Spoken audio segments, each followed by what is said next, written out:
é que sempre que nós pensamos em depressão e ansiedade, nós estamos falando de uma situação que a causa é psicossomática. É sempre a partir de um momento emocional que você tem, que foi marcado, e depois desse momento que ficou marcado em você, que foi registrado em você, aí você cria um conflito, uma ordem, uma dor, e essa dor precisa ser resolvida. Quando você não resolve, você entra em conflito com a sua mente. Começa a fazer com que a sua mente fique lá relembrando e relembrando e relembrando, tentando viver aquilo. E com o intuito de ganhar um pouco mais de tempo, você vai entrando, então, em estados que a gente conhece como tanto estados ansiosos como depressivos. As duas coisas têm um ponto muito comum: ataques de pânico, a saúde mental em si, o fora da saúde mental. Muitos dos nossos distúrbios estão relacionados com as questões emocionais de forma direta. O fato é que quando a gente passamos por um conflito, por uma dor emocional, aquilo fica acumulado na gente de forma traumática. Quando é um trauma, né? Quando foi uma história banal, ela não acontece nada. Por que não acontece nada? Vamos pensar. O nosso cérebro é como se fosse um grande HD. Ele precisa registrar o maior número de informações processadas por milésimos de segundos.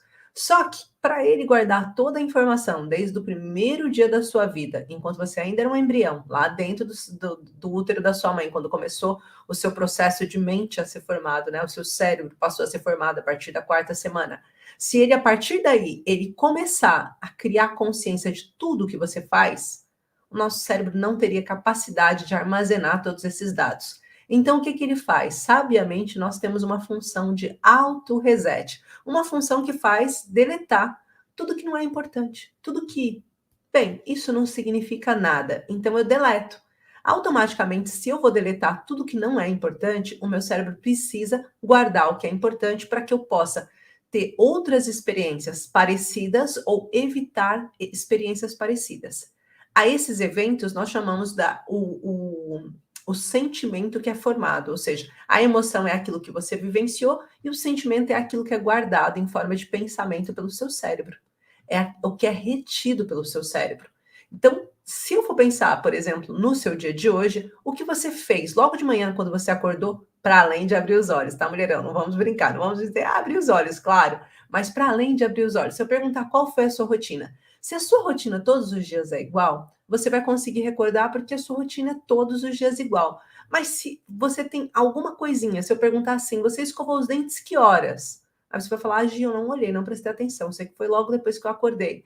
Então, você vai tendo que buscar referências para aproximar do evento. Por quê? Porque de 20 em 20 minutos o nosso cérebro apaga aquela memória. Por isso, quando alguém diz assim, eu não consigo recordar nem do que eu comi no almoço, ok, tudo bem. A gente só vai recordar do que nós comemos no almoço se aquele almoço foi especial de alguma forma, ou se foi uma comida que nós gostamos muito, ou se estava presente com alguém que a gente queria que tivesse, se aconteceu algum evento, naquele momento você recebeu uma chamada, entornou um copo de vinho, uma taça de vinho em você, se alguma coisa tiver acontecido, senão aquilo é trivial. Então, a partir disso, a gente entende que existem coisas que não são triviais para o nosso cérebro, que são eventos marcantes, positivos e negativos. Quando nós passamos pelo positivo, ele guarda uma emoção, uma característica, um sentimento, ele guarda respostas no nosso cérebro. Por isso que quando a gente escuta uma música que nos lembra de um momento feliz, a gente fica feliz de novo. Por isso que quando a gente vê alguém que a gente ama, o nosso coração bate já só de sentir o cheiro, às vezes, da nossa mãe, a gente já fica feliz. Porque são os registros dos nossos cérebros que são despertados. Mas o mesmo acontece com o evento traumático. Então, se você passou por um momento de dor, por um momento de trauma, se você vivenciou algo de ruim, automaticamente o seu cérebro vai registrar aquilo como registro ruim. Ele vai registrar os momentos mais tristes. E é muito comum quando uma mulher está me seguindo, ou quando ela começa um curso comigo, ela fala assim: Gi, eu vivi esse evento na minha história, então é por isso que eu tenho depressão, porque foi depois disso que eu passei a ter depressão. E esses erros são muito comuns da gente cometer, porque, na verdade, a gente associa o último evento traumático. Dificilmente a gente evidencia o primeiro momento traumático. Só que quando a gente fala de depressão e ansiedade, nós temos que saber investigar o primeiro evento traumático e não o último. Porque se a gente resolve o último, a gente só vai estar tirando uma gotinha de dentro do nosso copo. Vamos estar tirando um pouquinho da água que está aqui. essa água toda é o evento que fez com que a gente entrasse em depressão. Mas por vezes o trauma foi acumulativo, então foi enchendo várias gotas.